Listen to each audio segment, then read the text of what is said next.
नमस्कार, मैं हूं विद्याशंकर तिवारी। इंडिया न्यूज़ के डिजिटल चैनल इन खबर के लिए बीजेपी ने जींद का उपचुनाव जीत लिया है और उसकी इस जीत को ऐतिहासिक माना जा रहा है क्योंकि उसने इनेलो से INLD जो है उससे ये सीट छीनी है। और इसके साथ ही हरियाणा में जो बीजेपी के कमज़ोर होने की बात आ रही थी, मुख्यमंत्री मनोहर खट्टर के कमज़ोर होने की बात आ रही थी, उसके मद्देनज़र ये जीत काफ़ी मायने रख रही है क्योंकि अब बीजेपी जो है वो हरियाणा जीतने के लिए उतरेगी और लोकसभा और वहाँ के विधानसभा का चुनाव काफ़ी नज़दीक है। तो ये जो गढ़ माना जाता है जींद, वो अभी तक इनेलो का था। लेकिन इस जीत में खास बात ये है कि जो बीजेपी के कैंडिडेट जो है कृष्णा मिड्डा, उनको जो वोट मिले हैं वो मिले हैं वोट लगभग 50,000 49,229। और जो जननायक जनता पार्टी है जो कि दिग्विजय चौटाला चुनाव लड़ रहे थे, उनको मिला है 37,681 वोट। तो इस तरह से बीजेपी ने ये इतिहास रचा है।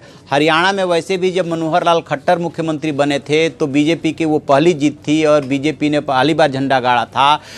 पंजाब हरियाणा की राजनीति कुछ इस तरह से रही है कि बीजेपी को वहाँ पे कम ही मौके मिले हैं और अब लोकसभा और विधानसभा चुनाव से पहले इस तरह की जीत मिलना और ठीक ठाक मार्जिन से जीत मिलना, ये बीजेपी के लिए बहुत बड़ी बढ़त की बात मानी जा रही है। चूँकि राजनीति संदेशों से चलती है, कार्यकर्ताओं के मोराल से चलती है, तो जो मनोहर लाल खट्टर पे आरोप लग रहे थे, इवन बीजेपी का अंदरूनी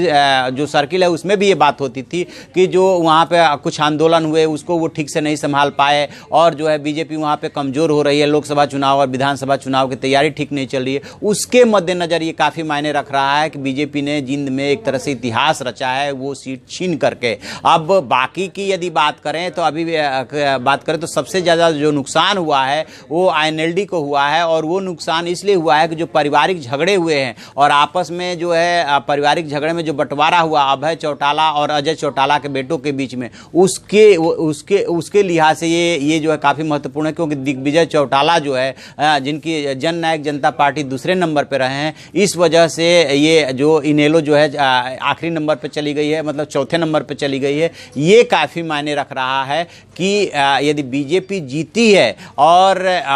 इनेलो हारी है तो ये भी नहीं रहा है कि इनेलो जो है दूसरे नंबर पर रहा हो, बल्कि दूसरे नंबर पे वो रहे हैं जो इनसे टूट करके अलग हुए थे। तो ये इस चुनाव का काफ़ी महत्वपूर्ण संदेश है और अब बीजेपी हरियाणा जीतने के लिए जो है उतरेगी मैदान में। वो लोकसभा का चाहे चुनाव हुआ चाहे विधानसभा का चुनाव हो, विधानसभा का चुनाव लोकसभा के चुनाव के कुछ दिनों बाद ड्यू है, हो सकता है कि दोनों चुनाव एक साथ हो। तो इस लिहाज से ये बीजेपी के लिए काफ़ी अच्छा मौका है और काफ़ी अच्छा संदेश है। तो आप ऐसी खबरों के लिए देखिए हमारा डिजिटल चैनल इन खबर, उसे लाइक कीजिए, शेयर कीजिए और कमेंट बॉक्स में अपना सजेशन जरूर लिखें।